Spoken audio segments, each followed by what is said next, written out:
a fazer parte da emergente humanidade da Terra, zelados por espíritos tão sábios quanto amorosos. Observe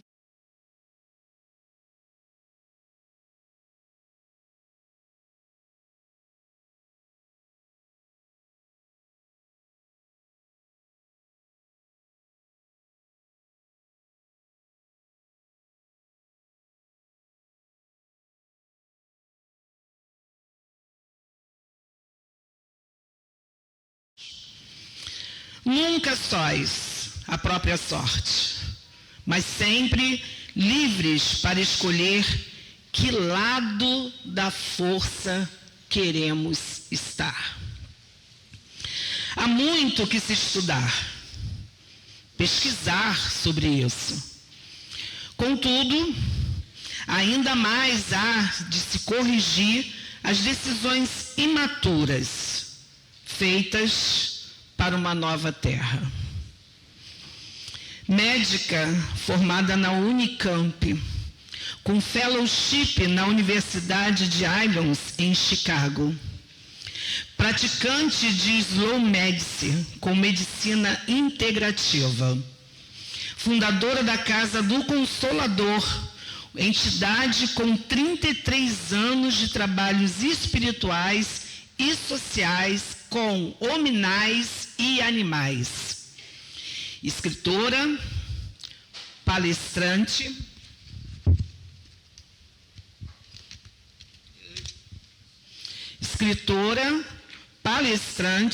educadora e humanista.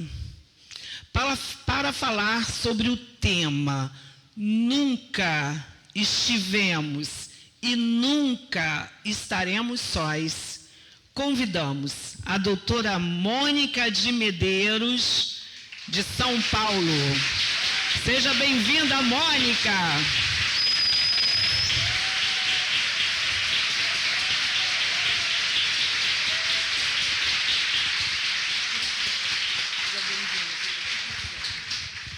Bom, boa tarde para quem eu ainda não cumprimentei pessoalmente. Eu vou tentar ficar numa posição em que eu consiga ler os slides, mas eu acho que um pouquinho menos de luz é melhor. Depois do almoço, um pouquinho menos de luz é um convite a vocês dormirem. Mas não façam isso, porque vocês vão se arrepender. Acho que tem que tirar um pouco da iluminação, senão ninguém enxerga. Bom, nós estamos vivendo... Vamos ver se funciona. Yes! Hoje, acho que nenhum de nós, né, deixa de perceber que a gente está se sentindo só, não é? A solidão, e isso é um movimento das forças ocultas desse planeta, porque quanto mais nos sentirmos sós, abandonados, mais frágeis e vulneráveis estaremos e mais na mão dessas entidades vamos ficar. Antigamente se fazia casa para morar o pai, a mãe e os filhos, né? Mas antigamente os filhos casavam e criavam os seus filhos no puxadinho da casa dos pais. Hoje eles fazem apertamento de 30 metros quadrados, 15 metros quadrados, mas com área gourmet. Eu não sei gourmet para quem, porque é você com você mesmo, né? Mas essa sensação de isolamento, nós somos o único planeta habitado, diz a nossa ciência. O que é uma mentira arrematada, né? Até os cientistas sabem que isso é mentira. Você acha que isso é teomania? Nós somos...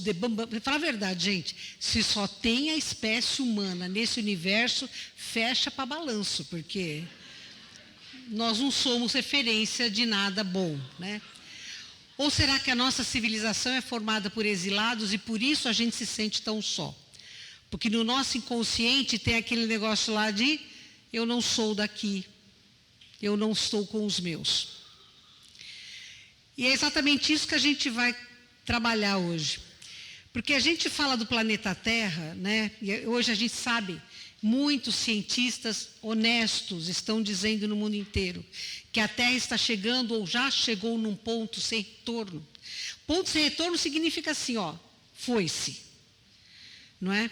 Embora cientistas estejam sendo pagos por um senhor aí para dizer que tudo isso é bobagem, O fato é que o nosso planeta está, sim, caminhando para uma exaustão de tudo. E a gente só tem essa nave chamada Terra para viver. Então, eu estou na frente de vocês? Não. Então, a primeira coisa que eu acho fundamental é a gente entender que de todas as eras que nós tivemos, o período paleozoico, que é a era dos trilobites, os pequenos ácaros, o período mesozoico, que é a era dos dinossauros e das amonites, e o período cenozoico, que é a área das aves e dos mamíferos, são vitais para a gente saber o que aconteceu conosco neste planetinha, que é lindo. Eu já falei isso para a Shelian. O seu planeta pode ser bonito, mas a Terra é incomparável, porque a beleza que nós temos aqui, eu acho que poucos planetas podem se gabar de ter, embora a gente não veja. Mas, quando a gente pensa como se formam os planetas, né, um planeta material, o planeta material é formado por massa, poeira cósmica e energias. Não é? E existe aqui um princípio divino, que é a realização de uma nova escola de vida. No nosso caso, como diz o Emmanuel, Jesus moldou o planeta Terra com as suas próprias mãos. Então foi o amor dele, nosso querido comandante, que gerou essa escola onde a gente, atualmente, já há muito tempo, está tentando aprender alguma coisa. Então, o nosso começo foi aqui, nessa massa de poeira cósmica e de energia girando em torno do Sol, numa órbita gestada pelo poder gravitacional do Sol, com a força centrípeta puxando para dentro todos os elementos e com a centrífuga empurrando para fora todos os elementos, que vai ficando redondo e dessa massa maluca vai nascer um planeta. Quem trabalha aqui, isso aqui não é acaso, não existe acaso na criação divina. Tudo na criação divina é muito detalhadamente pensado. Muito antes de pensar em algoritmo, o algoritmo da vida já existia. E esta formação obedece já a um projeto para que centelhas venham se desenvolver. No lugar certo, na hora certa, no momento certo. Então, não existe acaso. A Terra é mais jovem que Mercúrio, é mais jovem que Vênus, é mais jovem que Marte, ela é mais jovem. Porque, teoricamente, a gente nasceu de uma batida. Se o que os sumérios escreveram no Enuma Elish, né, que é a epopeia da civilização, passou aqui um planetão que tinha uma lua que bateu num planeta aquático chamado Tiamat, gerando o cinturão de asteroides que existe entre Marte e Júpiter e o futuro do nosso planeta Terra.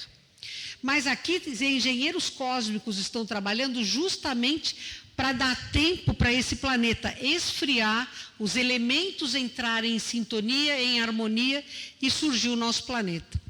Nesse momento em que nós temos um planeta material, só existe um plano espiritual, que é o das diretrizes planetárias, representantes do comandante planetário, do Cristo planetário, para que isto aqui ocorra de uma forma harmônica no seu devido tempo.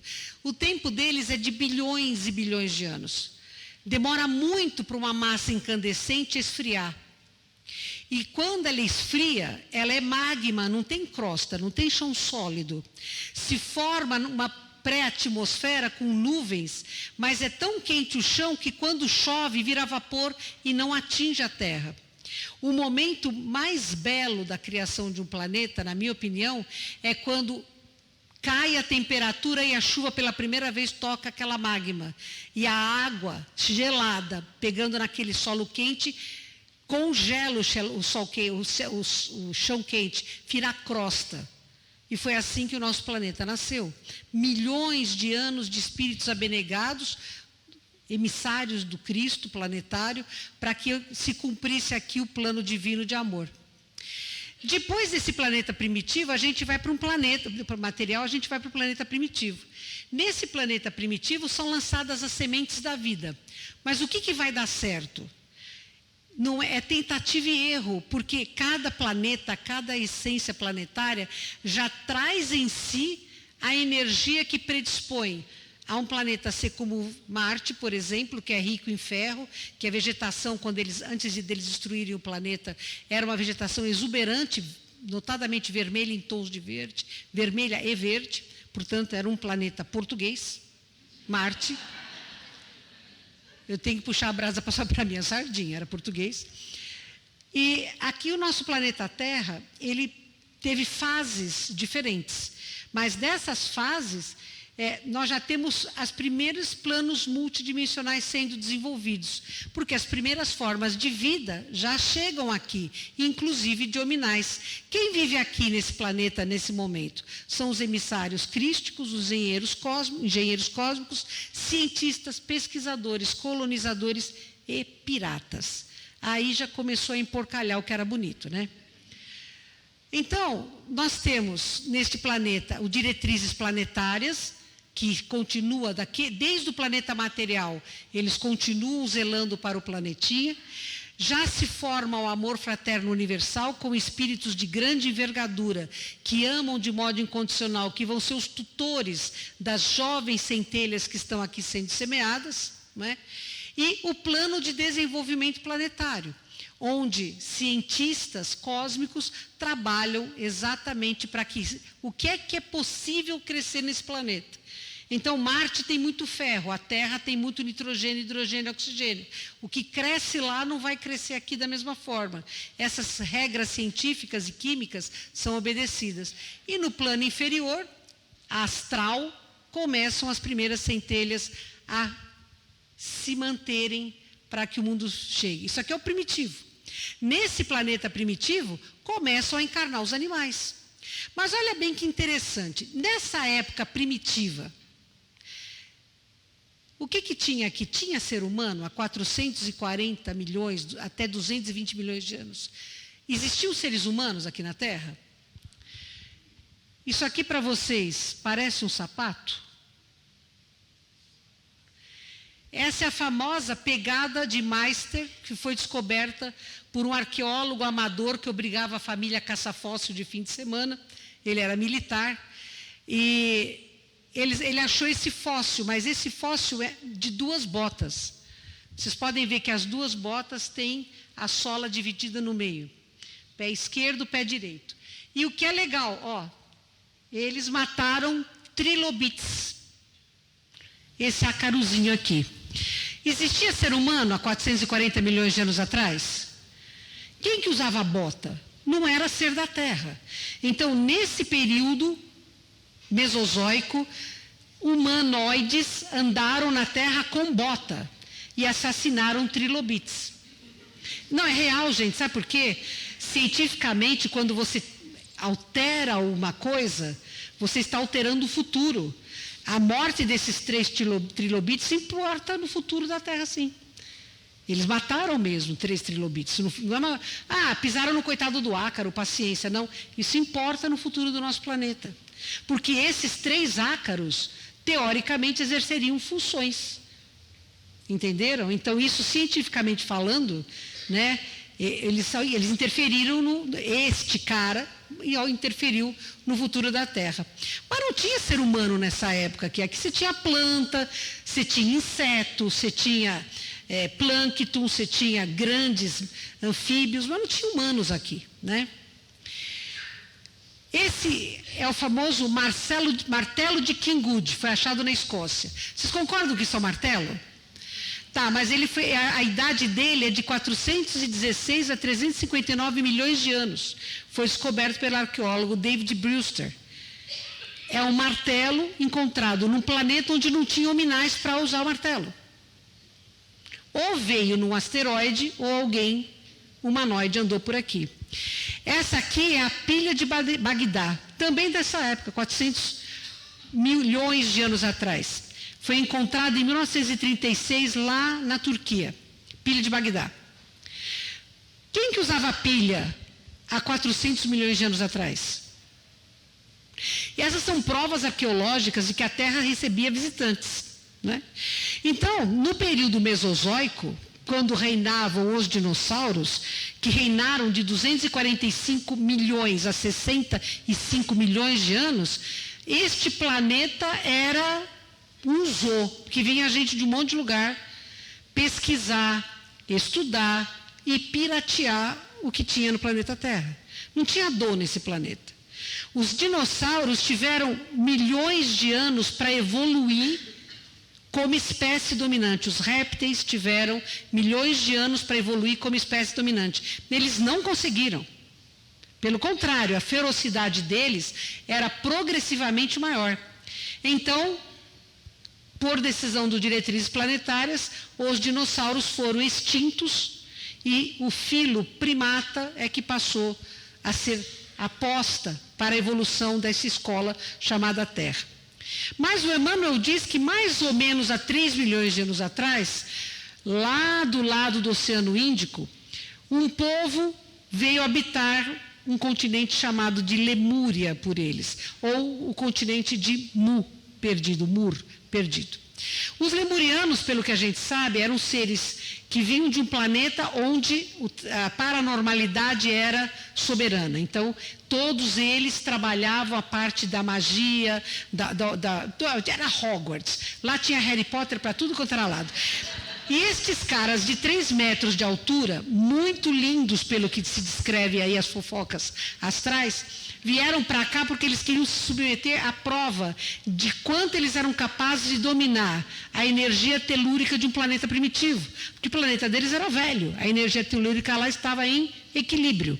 Então eles vieram para a Terra com a ideia de colonizar a Terra para as magias deles serem mais ainda intensas do que já eram. Como nós é pó e a carne é fraca, e lemuriano não é diferente da gente, aí Jesus, o que eu fiz? Aqui. Os lemurianos acabaram perdendo o rumo pela ambição, pela inveja, pela ganância, e entraram numa guerra fratricida e se destruíram. Destruíram o continente que afundou. Aí vocês podem perguntar assim, mas cadê a civilização lemuriana que deveria ser encontrada lá no Oceano Índico? Gente, 3 milhões de anos a erosão existe, sedimentos existem, teve vulcão, teve um monte de movimento de terra. Então, teoricamente, se você conseguir pesquisar além de 3 milhões, quer dizer, descer muito no fundo do mar lá do Índico, você vai achar as cidades. Inclusive, existe aí uma expedição que relata cidades maravilhosas que achou lá. Eu particularmente acho que 3 milhões de ação da natureza é difícil você achar alguma coisa perfeita. Mas eu acho que hoje em dia tem tanta gente pesquisando, pode ser que a gente venha descobrir alguma coisa legal. Mas vejam, eles queriam colonizar a Terra, não deu certo. Por quê? Porque Diretrizes Planetárias não queria este projeto de mais um planeta voltado para o uso não ético da energia, e era o que aconteceria com esses caras aqui. Aí o que nós temos? 3 milhões de anos, certo? Com 3,2 a 2,9 milhões de anos, o macacão desce das árvores, o Australopithecus. Os cientistas dizem que houve uma grande tempestade, que uma árvore foi atingida, e esses Australopithecus desceram, e ao descerem para o chão, não precisando da mão para se segurar, eles começaram a usar a mão para outras coisas, e eles descobriram o movimento de pinça. E é real, quando eu fiz medicina, nossa, esse ano eu estarei formada há 42 anos agora em dezembro. Quando eu entrei na faculdade de medicina, dizia-se que só um humano era capaz de fazer o movimento de pinça. Hoje o macaco já faz o movimento de pinça. Por quê? Porque a evolução é para todos, não é só para nós, né? Então o Australopithecus foi o primeiro humanoide. Os espíritos que encarnaram neste ser estavam naquele plano evolutivo deste planeta primitivo. Então os primeiros seres evolutivos a atingir o filo genético predominante da Terra, dos hominais, foram nesses Australopithecus. 500 milhões de anos depois, 4.000 anos depois, 4.4 a 1.5, surge o Homo habilis. Mais alto, com um crânio melhor, já começando a raciocinar. Não conhecia, eles não sabiam a diferença entre macho e fêmea, era ferormônio. Não tinha liderança, era força. Não tinha família, não tinha estrutura social. Eles se juntavam por mútua proteção. Mas era basicamente uma sociedade de macacos.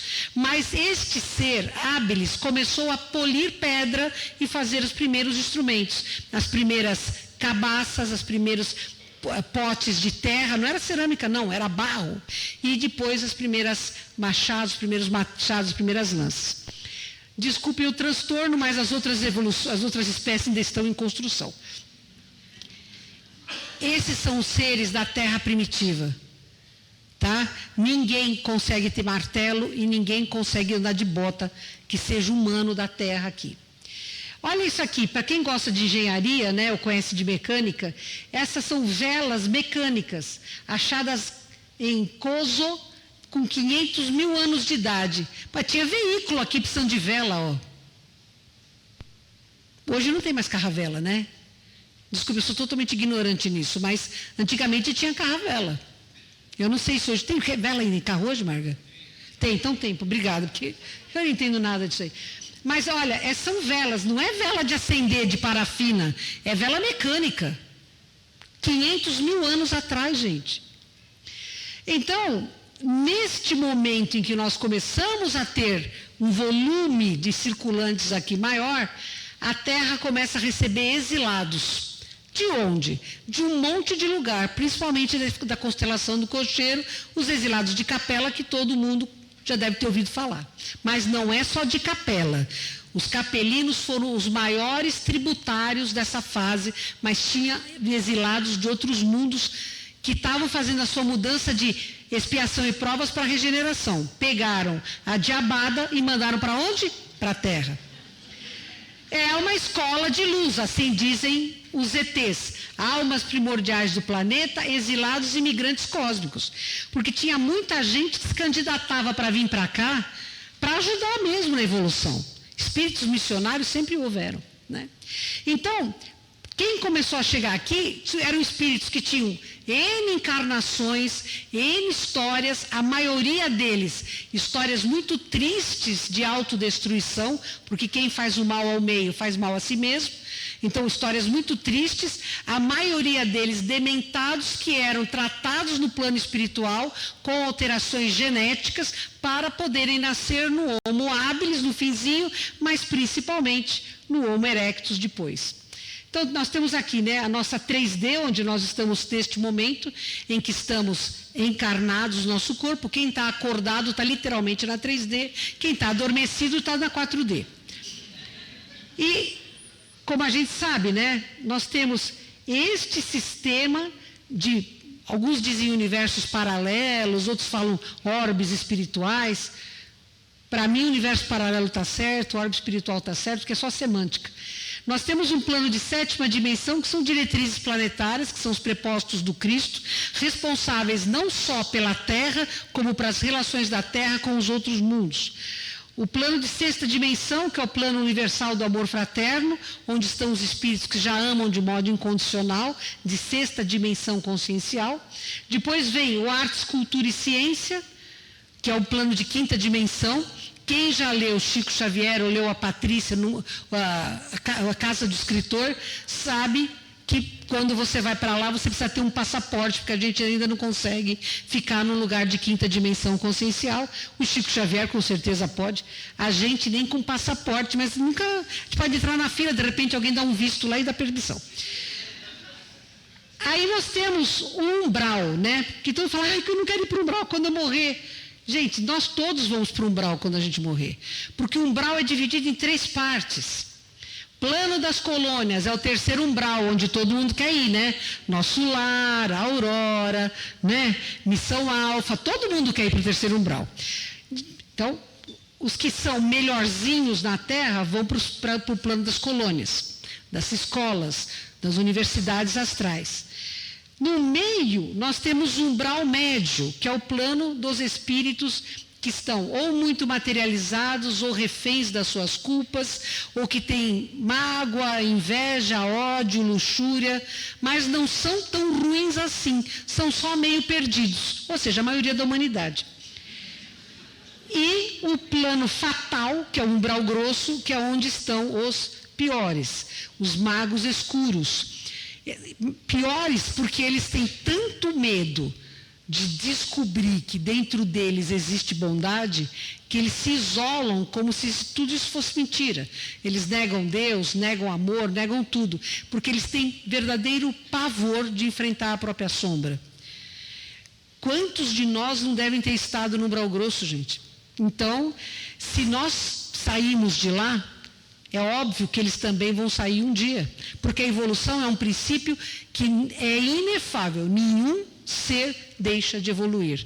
Então, hoje eles estão lá, amanhã eles vão estar lá em cima no diretrizes planetários, nós também. A gente só está um pouco mais na frente hoje. Mas vejam, tudo isso é umbral. E os que estão aqui é que estão tornando a vida da gente que está encarnado um verdadeiro horror. E eles querem esse horror, eles querem a gente com medo, querem a gente com raiva, querem a gente divididos, porque eles só vão conseguir vencer se eles nos apartarem da fé. E o medo tem a capacidade de nos apartar da fé. Então, quando a gente fala que nós nunca estivemos sós, percebam quanta luz existe para que nós nos iluminemos. Quanto amor existe para que nós nos permitamos ser amados. Nunca as trevas vão vencer a luz. É impossível. Porque se a gente apagar toda esta luz aqui, se a gente apagasse o sol lá fora e a gente acendesse a lanterninha do celular, isso aqui virava um baile. Ou não? Pode a luz, a escuridão apenas tem medo de abrir seus olhos. Mas eles não podem, a não ser que a gente deixe. Aí nós temos o Erectus. Vejam a diferença de estatura. O Erectus apareceu com 2,1 de 2 a 1,8 milhões de anos atrás. O Erectus recebe os exilados de Capela. Seres que viviam num planeta com tecnologia maior do que a nossa, planetas com tecnologia similar ou maior do que a nossa, e que tiveram um apagamento da inteligência racional para ver se despertava a inteligência emocional. Estes caras que vieram para cá exilados tinham a missão de empurrar a emergente humanidade para a Terra para sempre, para frente. Vamos ver se pega no tranco. E eles fizeram isso. Eles trouxeram a fala, eles trouxeram a música, eles trouxeram as tribos, eles trouxeram famílias, eles trouxeram hierarquia. Então, os exilados de Capela começaram realmente a nossa civilização. Porque estes caras empurraram a gente no campo da evolução. Descobriram o fogo, descobriram a roda, aí veio o Bill Gates, fez a roda ser quadrada para todo ano a gente comprar uma roda diferente para ver se chega na redonda. Mas olha, de 2 a 1,8 milhões para surgir o Neandertal, ou o Sapiens. É um período muito longo, vocês não acham? E os diretrizes planetárias falavam assim, calma, em breve tem mais uma surpresa. Mas vejam, é um tempo muito longo. Os 3 primeiros não tiveram um tempo tão longo assim. Não soa diferente isso para vocês? Passar tantos milhões de anos para aparecer uma evolução dessa espécie?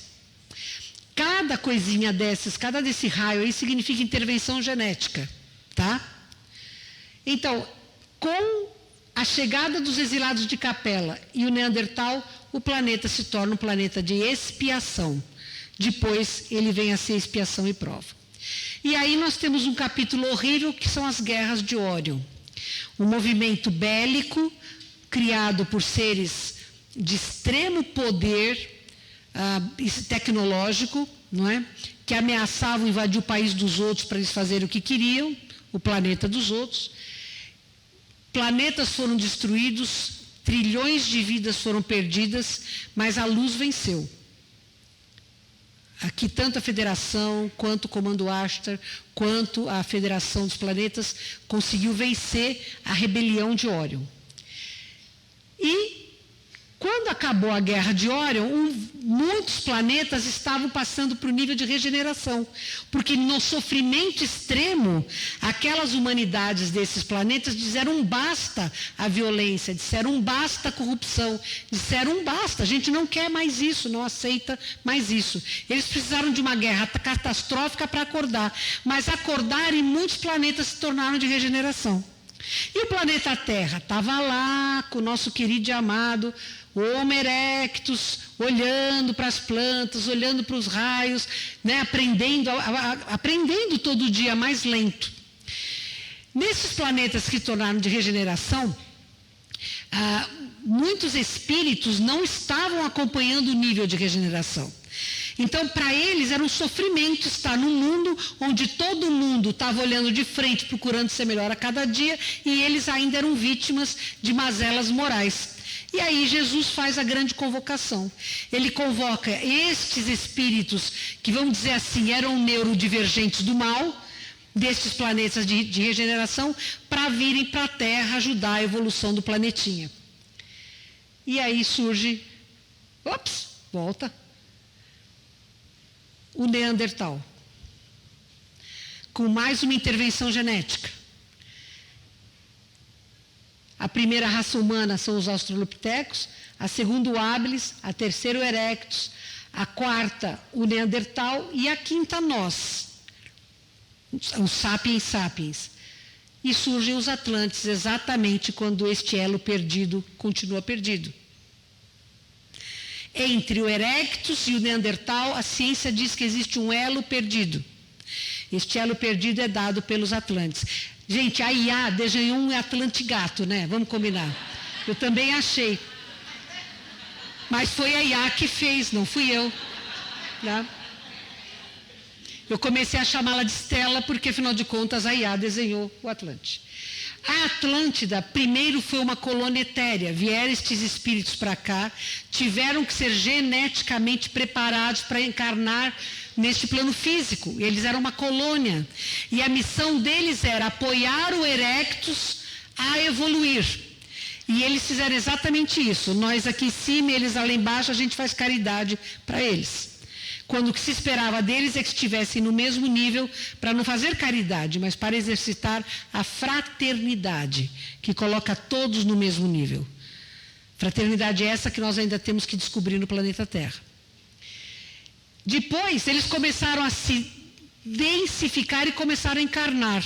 Só que a Atlântida não era um país, era um continente gigantesco formado por cidades-estado. Cada cidade-estado tinha um príncipe regente.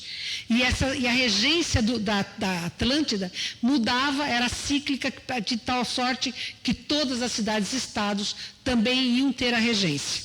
Era habitada por dois tipos de raça, a raça dos brancos, que eram cientistas, e a raça dos vermelhos, que eram xamãs.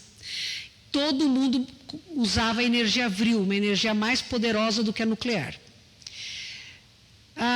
Então, vocês veem que os Atlantes vermelhos, eles eram mais baixos do que os Atlantes brancos.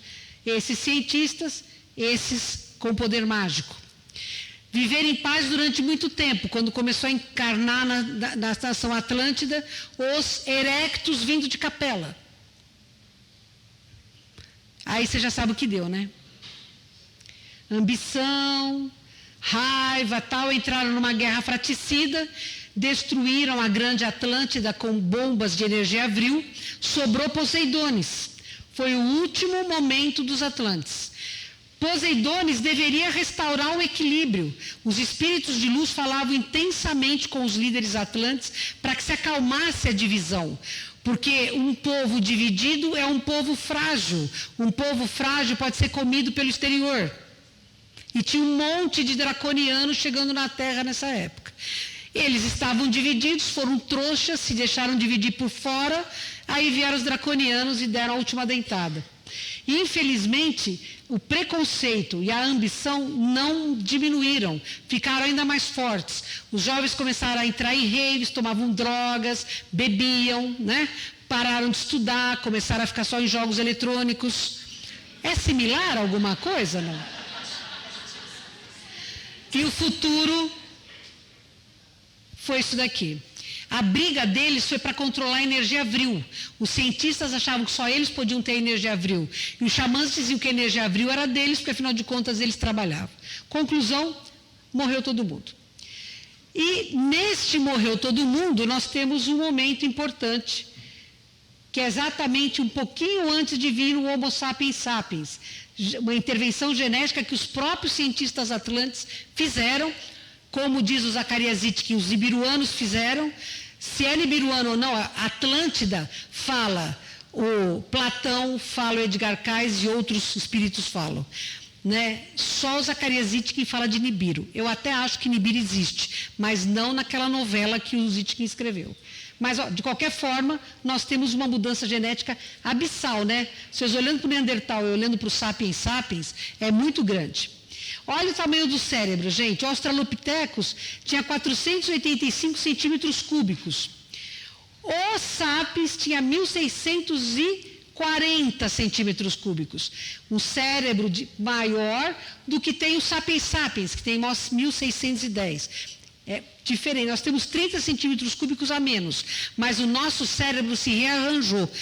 Menos é mais. O nosso cérebro é melhor que o do nosso ancestral, o Sapiens, que é o Neanderthalis, porque ele ficou mais funcional. Então teve uma mudança bem melhor. 30 centímetros cúbicos a mais, a gente ia ficar com mais dor de cabeça. A coluna não ia aguentar. Então, vejam que interessante, olha, lá é o Australopithecus. Vejam esse perfil aqui, ó, essa inclinação. Esse é o habilis, esse é o erectus, esse é o Neandertal. Estão vendo a inclinação? Ai, cadê? Não. Esse é o Sapiens sapiens. Vocês estão vendo a diferença de inclinação? Olha como o frontal deste é muito mais proeminente do que o deste. Sabe quem faz isso? O osso esfenoide, esse verde. É a borboleta. Conforme ela inclina, o nosso cérebro se acomoda e cresce, sem fazer peso na coluna e sem fazer peso no cérebro, no crânio. Gente, cada vez que vai haver um salto quântico, começam a nascer criaturas com uma inclinação diferente do esfenoide. Tem algum odonto, algum buco aqui? Quantas crianças você está pegando com dentes que não cabem na arcada ou que mudou a arcada? Quem tem filho, quem tem neto sabe, nunca o ortodontista ganhou tanto dinheiro quanto está ganhando hoje. Mas vejam, isso significa que nós vamos dar um salto quântico, tá? A próxima raça está chegando. Se a nossa é Sapiens sapiens, o nome da próxima eu não posso dizer, porque eu também não sei, mas talvez seja homens fraternos. Porque só a fraternidade vai nos salvar. Está chegando, eles estão chegando. Então isso é certeza que o mundo não vai acabar, porque se o mundo fosse acabar, Deus não ia mandar essas crianças maravilhosas para cá. É para vocês dormirem tranquilos. Mas tanto a Shelian quanto o Carran, que teve contato físico com a Bianca e o Hermínio, brasileiros, cariocas, que o carro deles foi levado para uma nave, e este hominal chamado Carran contou para eles a história do nosso sistema solar, história essa que foi contada para a Shelian também, e eu vinha saber muito antes da Shell, e anos depois eu tive um contato com a Bianca, num congresso de ufologia, e ela falou, você fala isso, né, de uma tempestade solar? Eu falei, eu não falo nada, quem falou foi a Shell, não estou nada com isso. Ela falou, mas o Carran falou a mesma coisa para nós. Nesse momento em que os atlantes tinham feito a guerra, o Sol teve a maior tempestade solar que se conhece na história cósmica do sistema solar. E essa tempestade solar chegou aqui no momento em que a nossa magnetosfera, o campo de defesa, estava fragilizado por causa da Guerra dos Atlantes. Então essa energia solar veio e degradou o DNA dos seres da Terra. Nós, hominais, sapiens, perdemos 90% do nosso DNA. Ficou inativado. Ficamos só com 10% ativado. Isso é importante, sabe por quê? Porque quando se começou a fazer o genoma, os cientistas falavam assim, 90% do DNA humano é DNA lixo, não serve para nada. 90%. E hoje a gente já sabe que esse 90% na verdade é o DNA potencial Para alguns está ativado, para outros não, né? Então a Terra, a partir do momento que tem esse grande embate, ele entra em quarentena. Por que entra em quarentena? Guerra fratricida dos Atlantes. Os draconianos que fugiram da Guerra de Óron aportaram aqui na África, né? Perdemos com essa inativação de 90% autoconhecimento e conhecimento. As civilizações antigas de 4.000 anos atrás começaram praticamente do zero. E mais espíritos exilados chegaram. Olha, a Terra é uma escola. Jesus olha e fala, é uma escola. Um espírito de luz pega e fala assim, é um hospital. E a Mônica fala, é um hospício. Né? Mas pela primeira vez a humanidade foi deixada sozinha, por conta própria. Agora eles terão que evoluir pelo próprio esforço. Mas nós nunca ficamos sozinhos, porque eles nunca nos abandonaram. Eles deram apoio às civilizações da Ásia, da Europa, da África, das Américas, não é? Avalia, eu não faço ideia do que é aquilo. Não sei de onde apareceu aquilo, entendeu? Não fui eu que fiz, é psicografia técnica, minha não é. Porque só tem Oceania, deve ser Oceania.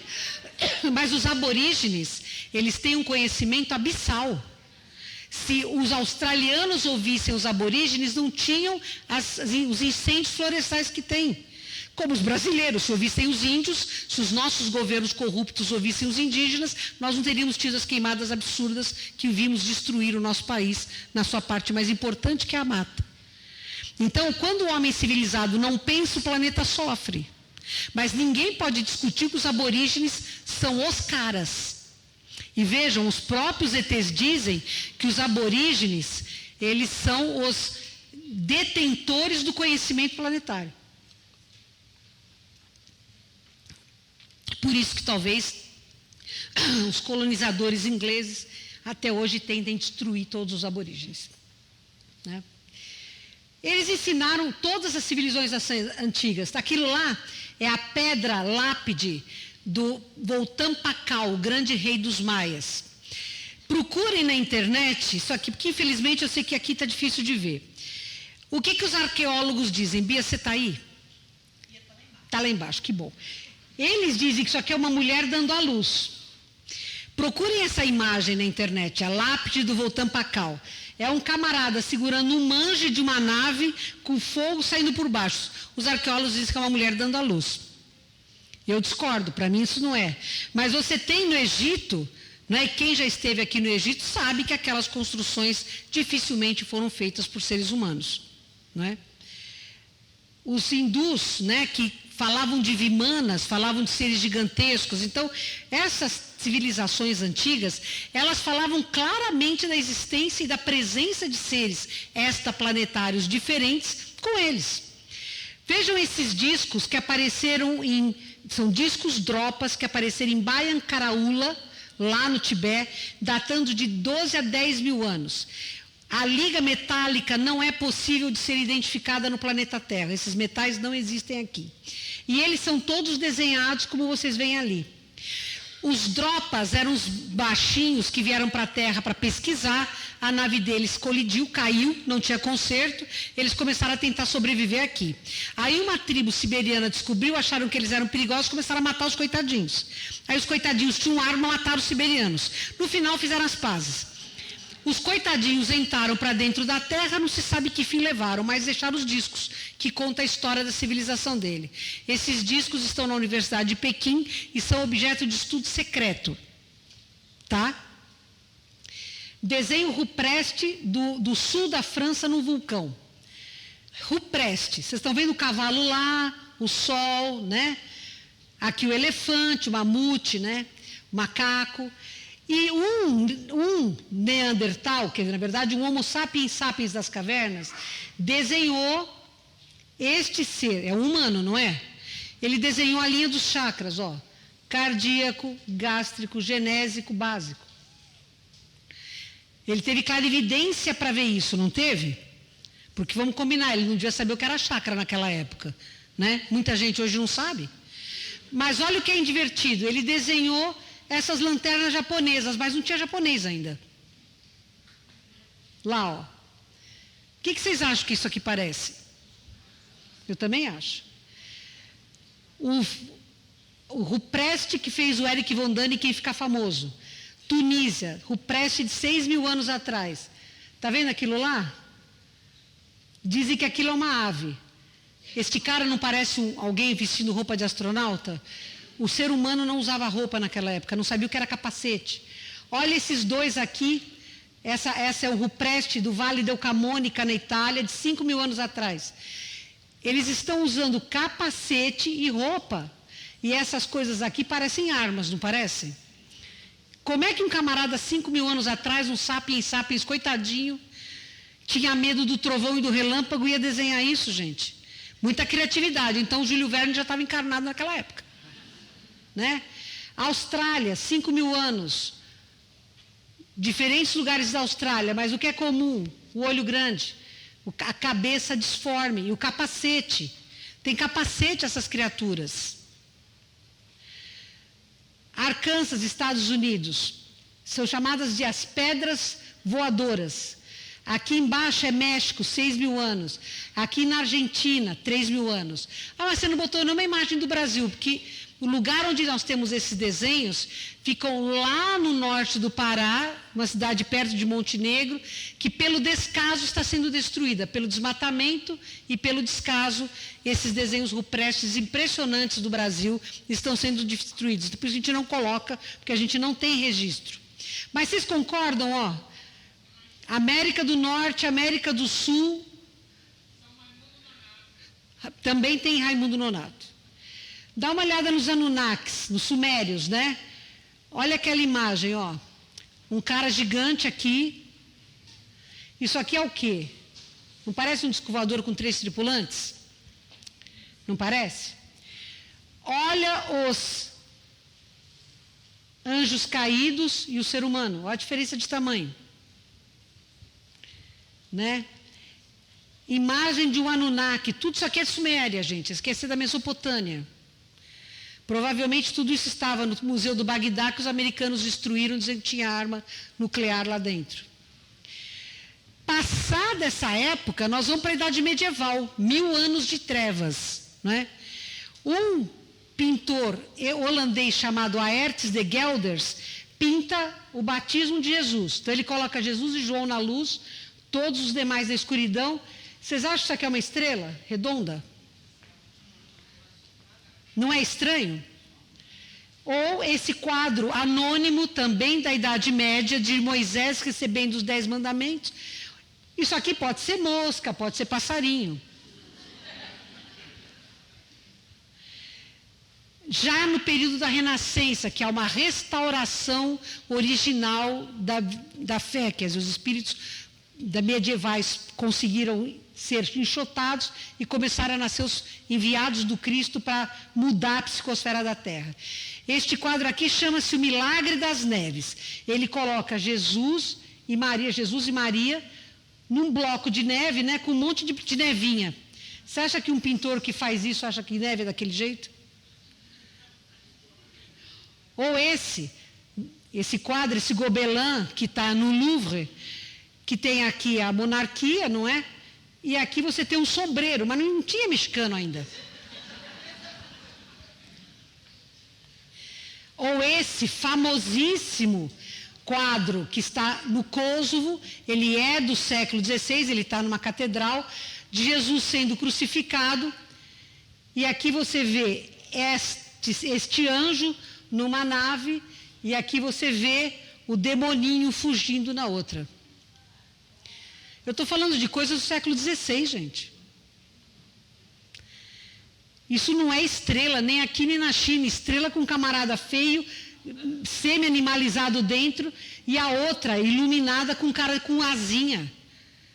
Desculpem, isso aqui não pode ser que você diga que isso aqui é estrela. São naves do século XVI. Não é? Quem gosta de numismática, que é estudo das moedas, no século XVII, na França, eles cunharam essa moeda em homenagem ao cogumelo voador que sobrevoou Paris. Vocês estão rindo? Essa moeda vale bilhões de euros. Na Alemanha, mesma época, século XVII, Hamburgo. Hamburgo já era um importante centro comercial nessa época. Eles fizeram esse grafite em homenagem às, sei lá, esferas voadoras que fizeram um estardalhaço no céu de Hamburgo, num dia de feira comercial. Já no século XIX, no século XX, o Allan Kardec faz 22 perguntas para a egrégora Espírito da Verdade sobre a vida em outros mundos. Livro que é a nossa base. Todos nós aqui somos de fundamento espírita.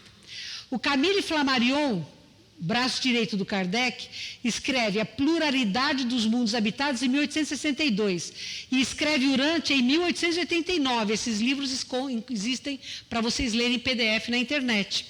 E na Revista dos Espíritos de agosto de 1858, Kardec entrevista um espírito, um habitante de Júpiter, na verdade de uma das luas de Júpiter, chamado Bernard Palissé, que havia sido um famoso oleiro na França e que agora morava em Júpiter. Esse espírito foi canalizado pelo médium Victorien Sardou. E o Kardec fez um monte de perguntas para ele, publicou isso em agosto. Ele fez essa entrevista em março, publicou a entrevista em agosto. E o Kardec gostava de cutucar a onça com vara curta. Ele falou, se o mais inteligente sábio dos humanos fosse para o seu planeta, que lugar na sua sociedade ele ocuparia? Resposta, a que o macaco ocupa na sua sociedade. E não é jocoso, viu? Não é irônico e não é sarcástico. O mais inteligente daqui tem o desenvolvimento que o macaco tem para vocês. É a distância evolutiva entre um planeta avançado e nós. E o que é mais fantástico, Victorien Sardou fez desenho matricial. Que os mais velhos, sim, que nem eu, sabem o que é matricial, né? Imprime assim, ó. A impressora matricial imprimia assim. Esses dois desenhos foram feitos de forma matricial. Com ele, o Victorien Sardou desenhando matricialmente do topo para o fundo da página. A parte de cima ele diz que é a casa de Mozart e a parte de baixo é a casa de Zoroastro, lá no planeta onde está o Victorien Sardou. Mas se a gente não quiser a parte mais espírita, o astrônomo Percival Lowell publica 2 livros, Marte em 1895 e Marte e seus canais em 1906. Nós não tínhamos tecnologia para ver os canais de Marte. OVNIs em forma de charuto sobrevoaram os Estados Unidos. Saiu no jornal na primeira página. 1896 e 1897. A chamada de São Francisco foi feita nesse jornal, no Chicago Chronicle, porque foi um monte de naves charuto sobrevoando São Francisco. Naves. Uma misteriosa onda de OVNI sobrevoou os Estados Unidos. Foi chamados de naves fantasmas. Antes os irmãos Wright fazerem o avião, achando que eles eram os primeiros a criar o avião, quando Santos Dumont já tinha criado. Né? E o Dallas Morning, um jornal famoso, no dia 19 de abril de 1897, publica um incidente em Aurora, Texas, quando uma dessas naves fantasmas colidiu com um moinho, explodiu e o piloto morreu e não era um ser deste planeta. Gente, está tão óbvio, não está? Que os caras estavam por aqui? Na Segunda Guerra Mundial, os pilotos falavam dos full fighters. Eram essas bolas de energia que apareciam em batalhas aéreas. Essas bolas eram sondas, né? Os ETs não podiam intervir, porque não pode intervir, mas eles ficavam ali tentando evitar o menor dano, quer dizer, diminuir o dano colateral, né? E o Kenneth Arnold, que é famosíssimo, era um piloto civil, que estava procurando um avião que tenha caído, logo depois do final da Segunda Guerra Mundial, e ele, sobrevoando uma área dos Estados Unidos, viu 9 OVNIs em formação. Ele passou o rádio e falou, olha, tem 9 naves muito mais rápidas que as minhas, iluminadas, que fazem manobras impossíveis, aí eu vou segui-las. E ele fotografou. E as naves tinham essa forma. Ó. Então, o Kenneth Arnold é considerado o primeiro piloto a falar sobre discos voadores. Né? Isso ganhou, claro, o mundo inteiro. E o que fez o governo americano? Quem falar de nave é comunista e vai ser preso. Então, eles começaram a fazer isso. O Pentágono mesmo agora começou a liberar imagens feitas pelos próprios aviadores militares dos Estados Unidos desses naves.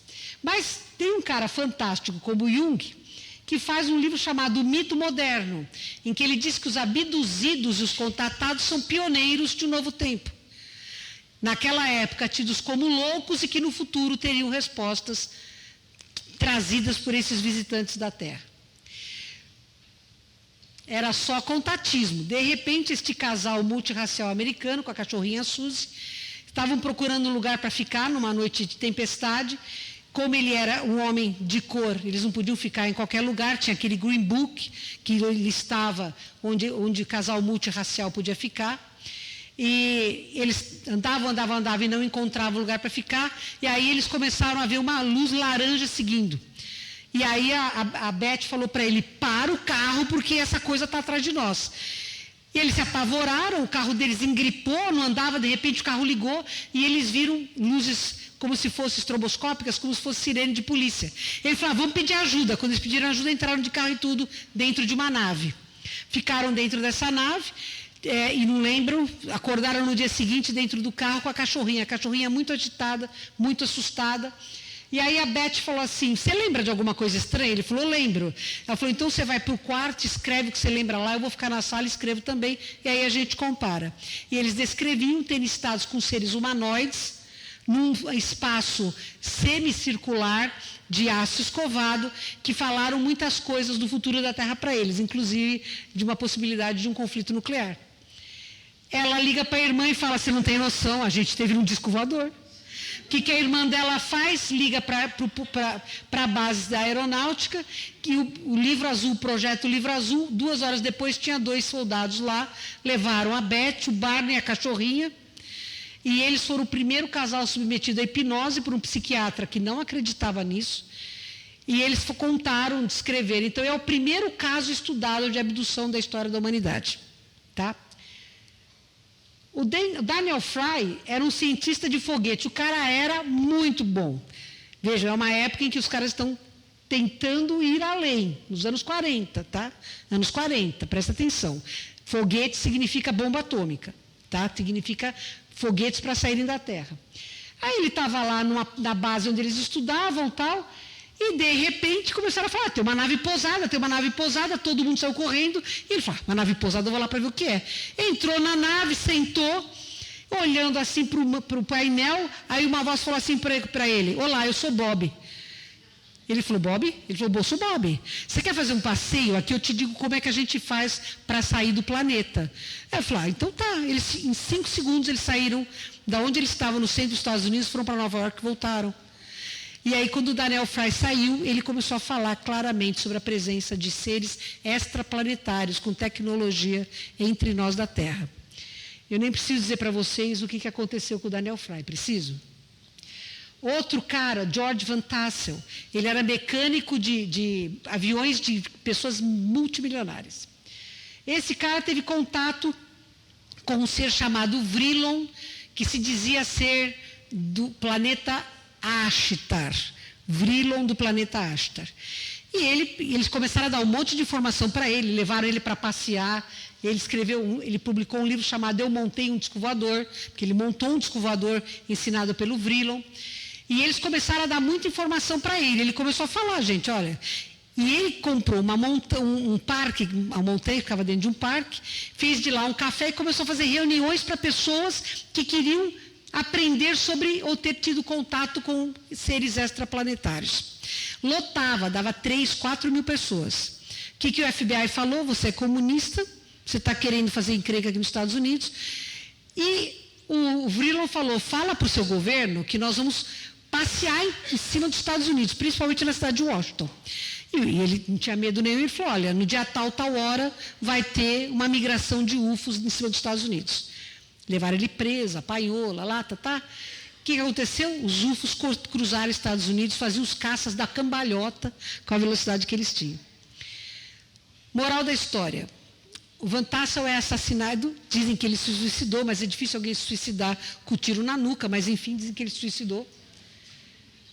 E o governo americano acusou que patrocinadores de serem comunistas que estavam fazendo esse encontro com essas pessoas. Pessoas que estavam indo lá eram presas, eram levadas, eram torturadas, aquela história toda. Mas o mais interessante é que antes do Tassel morrer, o Vrillon assume uma estação inglesa de televisão, enquanto estava sendo feito um noticiário, e eles passam uma mensagem para a humanidade. E a mensagem é a seguinte: não desenvolvam bomba de hidrogênio. Se vocês querem se matar entre os humanos, é problema de vocês, mas não tentem destruir o planeta Terra, porque nesse caso a gente vai intervir. Gente, essa mensagem está gravada, está na internet, vocês podem procurar. A voz que fala é metálica, muito interessante, e ele deixa um aviso claro. A gente ouviu? Não. Então, quem mora na Terra atualmente, né? Os draconianos, os exilados, magos temíveis, na verdade são trevosos, espíritos rebeldes que estão no umbral grosso estão na crosta, encarnados por aqui. Nós que estamos na crosta e no umbral, espíritos superiores, espíritos missionários e seres extraplanetários. Esta é a atual humanidade que habita o planeta Terra. Os extraplanetários não habitam, mas eles estão aqui na cara larga, porque já ficaram gente como a gente, entendeu? O que caracteriza um planeta de expiação e provas? A força prevalece sobre a justiça. A matéria prevalece sobre o espiritual. Né? O temporário sobre o eterno. Muitas religiões e muito pouca conexão superior. A falsidade prevalece sobre a verdade. O desconhecimento da lei de causa e efeito. Inconsciente da jornada da alma através da reencarnação. Os humanos presos em correntes de ilusão vagam longe da verdade. Isso é o que a gente está vivendo hoje, não é? Então vejam, o que prevalece? É o direito ou é a força? A gente não fala assim, quem pode mais chora menos? Eu ouvi essa frase, eu tinha uns 8 anos, eu nunca mais esqueci. Quem pode mais chora menos. Então, o que falta para nós? Ética. Ética. Porque enquanto a gente potencializar o poder, a justiça, o direito cai, não é? A nossa humanidade vive para o agora. Quer dizer, se vivesse o agora, está ótimo. Mas ela vive como se essa encarnação fosse a última. Não é?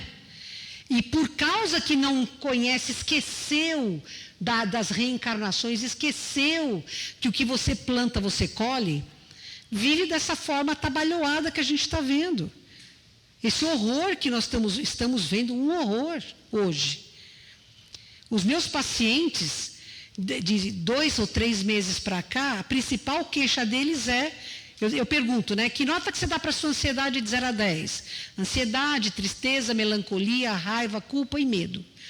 Todo mundo está dando 9, 11, 50 e tem gente que fala 1000 para o medo. Qual é o medo do que você tem? De perder meu emprego, de não conseguir pagar minhas contas? Esse é o medo que está permeando a todos nós. O que acontece quando nós temos medo de perder o que temos, gente? Nós ficamos mais egoístas. A gente fica mais autocentrado. Não é? A fraternidade é o oposto disto. Fraternidade é o oposto disto. A fraternidade é você compartilhar. E o egoísmo é você tirar, proteger. E se tiver, para se proteger, tiver que lesar o outro, quem pode mais chora menos. Então percebam que toda a atuação destes seres que se consideram os donos do planeta e que veem em nós massa de manobra, estão nos levando para o lugar que eles querem. Muitas religiões e pouca conexão superior. Não adianta o pessoal brandir a Bíblia, né? Deus, cristão, não sei o que lá, e matar um gari que estava trabalhando. O que nós estamos vendo hoje em termos de violência urbana é assustador, não é? Eu nunca pensei na minha vida que eu fosse ver as notícias que eu tenho visto. Aí eu estou procurando evitar ver, porque está muito ruim. Mas é claro que meus pacientes fazem o favor de me contar o que está acontecendo. Menos você, viu, Vivi? Você não me conta. Mas muito paciente meu me conta. Ah, você viu aquela notícia assim, assim, assim? Entende? Então, é muito difícil para nós, muito difícil, não estarmos hoje com medo. Porque, falou, a resposta. Então, nós estamos indo para o lugar que eles querem, o isolamento. Gente, se há uma coisa que em todos os universos existe, é a lei da causalidade. Você planta o que você quiser, mas você vai colher o que você plantou.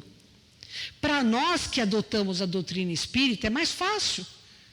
Porque sem falado sempre é bem falado.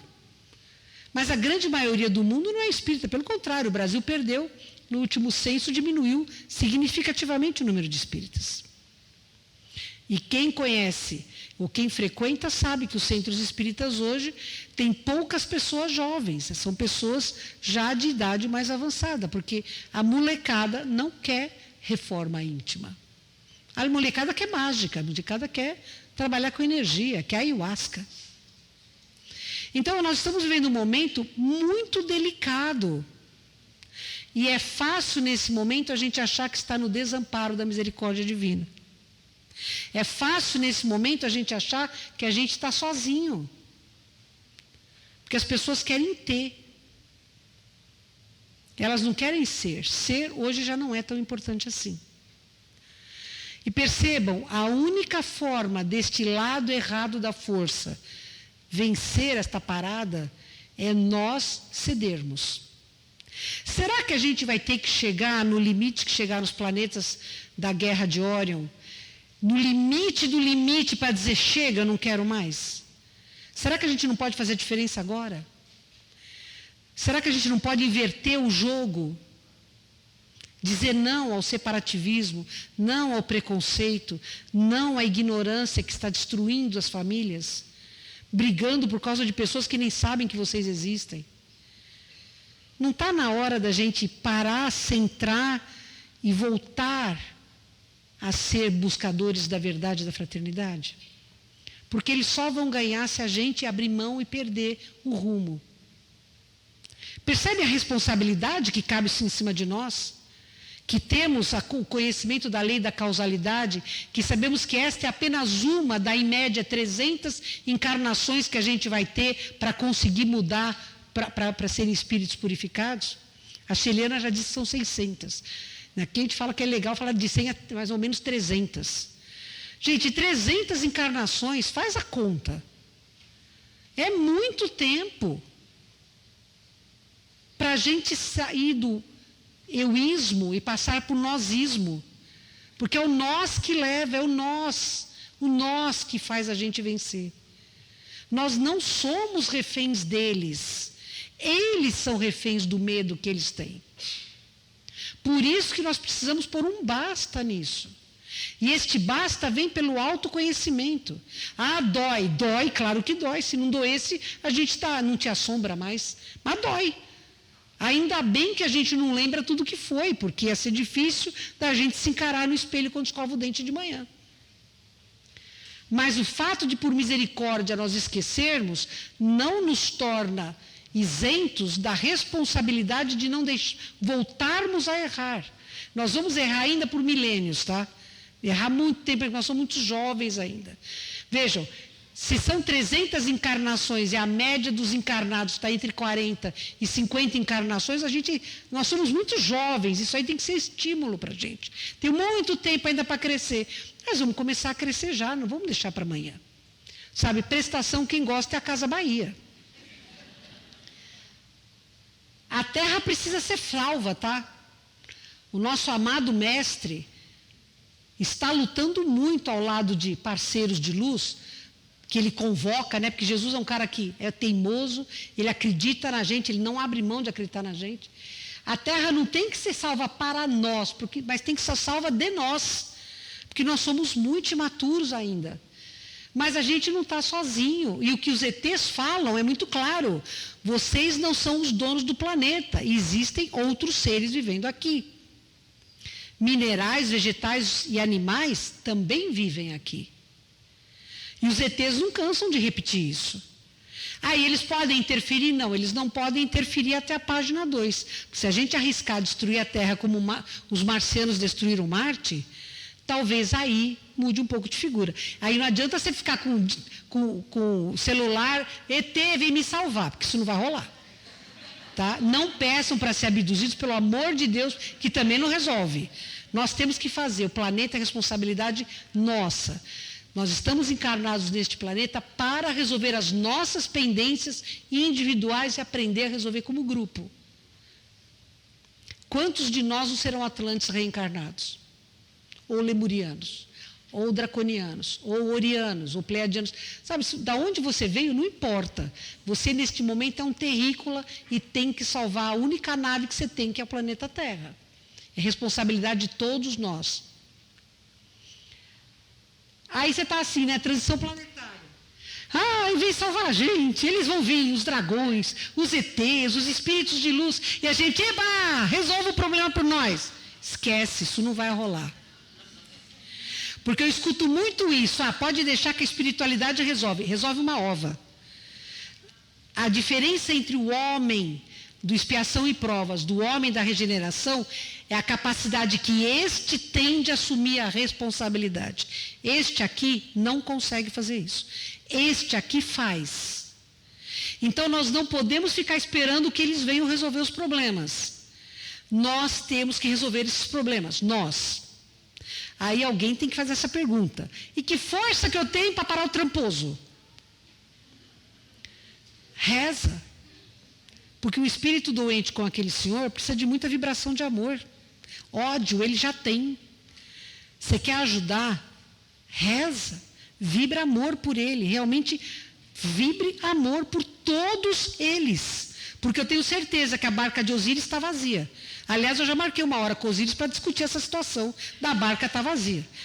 Eu até prometi uma barca cor de laranja, toda bonita para ele. Lota e leva. Mas ele não quer me receber.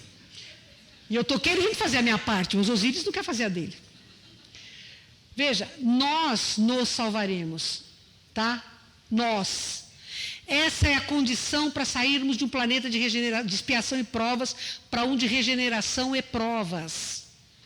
Nós, sempre amparados e inspirados por amigos de luz da Terra e de muitos outros planetas, porque os caras desses outros planetas não estão aqui porque eles são amorosos. A maioria deles tem culpa no cartório de quem nós somos hoje. Tá? Também estão trabalhando porque eles também têm contas a pagar, mas principalmente porque eles já entendem a lei da fraternidade. E nós precisamos abraçar esta lei da fraternidade. Nós temos obrigação de abraçar o conhecimento dessa lei da fraternidade. Então, a gente não consegue evitar que os adolescentes da Dinamarca deixem de assassinar os golfinhos num rito de passagem. Conseguimos? Não. Mas a gente pode fazer o suficiente para um cachorro que está morrendo na rua, não podemos? Se a gente olha para o cachorro, eu tenho que olhar para o ser humano. Quando eu era criança e tinha uma pessoa na rua, os adultos cobriam meus olhos, para eu não ver. Hoje a criança passa por cima. Banalizou. Banalizou. Antigamente a pessoa errava e escondia, hoje está no Instagram. Percebe? Banalizou. Isso é a treva. Isso é o governo oculto, nos levando para onde eles querem. Nós temos que nos unir à luz. Nós não somos escuridão, já fomos. Está lá no passado. Hoje nós somos espíritos que pediram para encarnar nesse momento por duas razões. Nós estávamos trêbados. Ou porque a gente sabia que era agora ou nunca. Todos nós encarnamos porque a gente sabia que era agora ou nunca. Para a maioria de nós é uma encarnação limite. Ou vai ou sai. Porque a treva não vai ganhar, o planeta não vai ser trevoso mais 900 anos. O Chico falou isso, né? Que se não entrasse a nova Terra, eram mais 900 anos de expiação. Deus que me livre e guarde, eu quero um lugar na nave. Porque ninguém vai aguentar. Quando eu fui operada do pulmão, eu estava lá com um dreno, passando mal. E a Margareth falou para mim, não tem nenhum filme de apocalipse para eu assistir? Eu falei, oi, diva, oi, como? Suave, amor, cadê? Ela queria assistir, ela falou, eu tenho certeza, amadinha, tenho certeza que a Terra vai para o Mad Max. Eu estava lá com um dreno, morrendo de dor, entendeu? Foi uma situação assim que eu não sei como colocar. Eu falei, arranca tudo de uma vez, então deixa tudo ir pro... Mas ela teve um insight muito forte. Porque Se nós não tomarmos conta deste planeta amado, querido, que nos deu tudo para evoluirmos, esta escola bendita que Jesus dirige com todo amor, isto aqui vira um Mad Max, gente. A gente não depende do Trump, não. Este coitado desse senhor precisa de oração. A gente depende de nós. Maria, João, Paulo, Pedro, somos nós. Porque assim como nós temos a ligação do perispírito com o corpo físico pelo fio de prata, nós estamos ligados à grade energética planetária pelo nosso campo energético. Então, o Trump pode apertar um botão vermelho. Cada vez que a gente sente raiva, ódio, medo, e os sentimentos ruins, as emoções pequenas, nós estamos apertando botões vermelhos e destruindo este planeta. Então não depende de quem tem poder material, depende da nossa consciência despertar. Nós, principalmente nós brasileiros, estamos vivendo um momento meio que tem, a gente não sabe o que vai rolar. Ótimo, vamos fazer a nossa parte. Na pandemia, quando todo mundo parou de trabalhar, graças a 2 trabalhadoras da Casa do Consolador, a Paula Mede e a Larissa, nós mantivemos a obra social, porque os idosos que faziam a comida, todos pararam, natural. Eu também pararia, porque o risco era muito grande da Covid. Né? Mas a Casa do Consolador não parou, porque essas 2 moças falaram, não, vamos manter, vamos fazer. E aí eu e a Margarete pegamos, vamos fazer. E começamos a falar nas lives, e as pessoas começaram a aparecer para ser voluntários. De máscara, de luva. Eram feitos os almoços, nós chegamos a distribuir 4.000 cestas básicas em julho de 21. Porque as pessoas davam porque sabiam que a gente ia dar. Então vocês falam, vocês não sabem o que vocês fizeram pela nossa vida. Vocês têm noção do que vocês fizeram pela nossa vida? A nossa vida que hoje é muito mais rica porque tem vocês no nosso coração e porque vocês são o coração que alimenta milhares de homens e animais todo mês. São vocês que fazem essa caridade. Viu?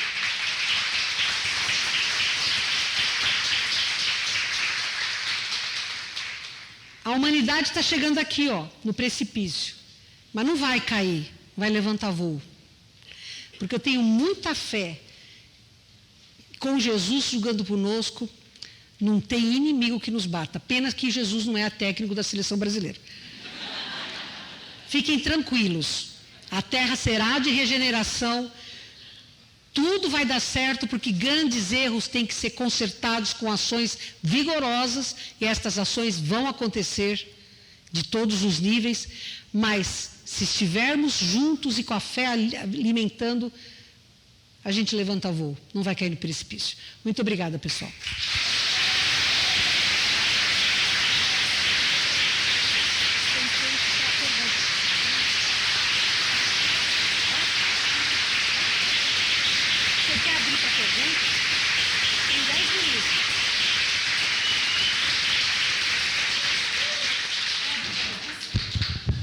Vamos abrir 10 minutinhos para pergunta. Pode ser, gente?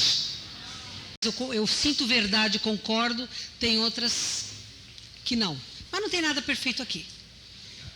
Mais alguém? Não, silêncio. Aí em cima, alguém quer fazer alguma pergunta? Não, ninguém está levantando a mão, não. Não, né? Ou ninguém entendeu nada, ou está todo aqui. mundo em estado de choque. Vamos lá, Edson, levanta, por favor.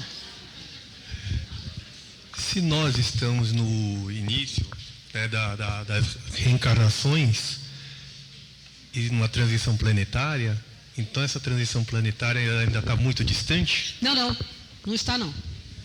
Ela não completa um ciclo de 100 anos agora. Mas veja, nós temos, em média, 50 encarnações, não só no planeta Terra. E a gente aprendeu o suficiente para se gabaritar para dar o próximo passo. Então, eu acho que a maioria dos habitantes da Terra é de exilados. Tá? Mas a gente percebe que a gente já está com uma rodagem alta. E parece que agora a gente está a fim de acertar. Então, tivemos a oportunidade, se passarmos na prova da fraternidade, vamos para um planeta de regeneração. E aí é um tempão para você sair da regeneração e ir para o mundo feliz. É um tempão ainda maior para chegar no celeste. Aí completa as 300 encarnações. Mas a Shell falou que tem planetas que advogam que são 600 encarnações necessárias. E não só 300. Tá? Eu, como estou afim de fazer só 300, prefiro acreditar no que dizem os espíritos da Terra. Inês vai perguntar. Olá. Primeiro, obrigada por você estar aqui, né? Desculpa, eu estou resfriada também. Antes da transição, né? Você acha que tudo isso que foi falado aqui há de ser resolvido ou a gente ainda vai passar por períodos tão difíceis quanto? Então, tem um período pesadíssimo para, oxalá, nos tornarmos regeneração. Mas eu não acho que a regeneração, para ser atingida, você tem um período que é regeneração e prova, tá? Que é a reconstrução do planeta com bases mais dentro da lei da ética e da justiça, né? E reconstrução de nós mesmos. Porque a gente não é hoje malzinho, é mais ou menos bonzinho, aí vira regeneração, você vira bonzinho de vez. Não é assim. Mas a regeneração implica em vivermos progressivamente cada vez mais a lei da fraternidade. Então existe um tempo para que isso aconteça. Parar de comer animais, não é? Parar de usar o sistema financeiro como meta, porque a meta hoje é ter, e a meta devia ser, que nem o Rafael falou muito bem, né? Os nossos avós sobreviviam, de repente a nossa geração já tinha que saber ter mais e a coisa vai mudando. Nós ainda temos um período que vai ser um período pesado, porque as provas têm que ser pesadas, uma vez que o amor não está nos convencendo. O que não vem pelo amor, vem pela dor. Mas eu não acredito que a gente não passe para a regeneração. Essas crianças extraordinárias que estão nascendo e o amor que Jesus tem por nós, me parece que torna impossível o lado errado vencer. Obrigada, Inês. Fernanda, por favor. Do nosso 90% do DNA, que seria lixo, não deveríamos estar desenvolvendo ele? Não, nós estamos, a cada encarnação que a gente vem, o nosso DNA, ele está lá, bonitinho no plano espiritual. Aí todo mundo que você gosta está encarnando. Você fica louco para vir para a festa também. Então você fez a pessoa tutor Carmen, qual eu quero nascer, tá? Porque a turma está nascendo. Então tá bom, vamos assistir os filmezinhos do seu passado. Você faz um plano reencarnatório. Você vai lá e escreve 2.000 páginas, entrega para ele. Depois de um mês ele te entrega 200 páginas. Você vai para Margarete para ela fazer psicanálise com você, para você se acalmar da frustração. E isso é submetido para o Instituto de Reencarnação. E eles te devolvem 20 páginas. Aí você sabe, acalma a autoestima, você se sente um zero à esquerda e nasce. Na página 2 você pede para o mundo parar que você quer descer. Então, o nosso DNA, ele está, aquilo que você desenvolveu por trabalho honesto, ele está lá ativo. Mas quando você reencarna, você determina o que você vai usar das suas faculdades ou não. O esquecimento é, na minha opinião, misericórdia divina, porque a gente não conseguiria. Mas eu acho muito cansativo cada encarnação eu ter que aprender a andar, segurar a cabeça, comer, ir no banheiro, falar, escrever. Eu acho uma perda de tempo danada. E isso só ocorre porque nós somos espíritos primitivos. Essas crianças que estão aí tocando instrumentos com 1 ano, 8 meses. Eu tenho um pacientezinho, isso era quando eu era médica de PSF. Ele pegava o celular da mãe, abria o WhatsApp, procurava a fotografia do pai, abria e punha o emoji da emoção que ele estava sentindo. Ele tinha 8 meses. Então, a evolução, essas crianças já vêm montadas. Eles não estão com um esquecimento tão intenso quanto nós. Você percebe que a cada geração, e esta geração é essa mudança, esse salto quântico que eu mostrei aqui, esta geração já vem com menos teor de esquecimento. Então, o DNA dele tem mais ativação do que a nossa. Isso depende de cada geração, mas para nós, eu não considero a inativação um demérito, eu considero uma oportunidade. Muito obrigada, Fernanda. Pode levantar? Tem que ser rapidinho. Seu nome? A Aline vai fazer uma pergunta. Oi, eu só queria saber se essa etapa da quarentena da Terra, ela vai ser dissolvida na passagem para a regeneração ou ainda vai demorar muito?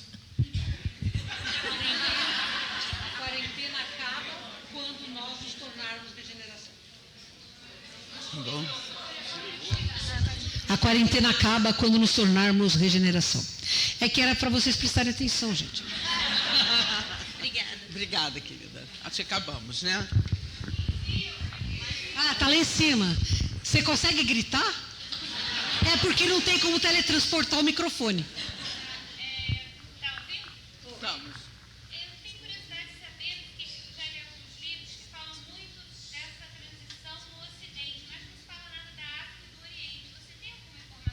A transição será global, que nem a pandemia.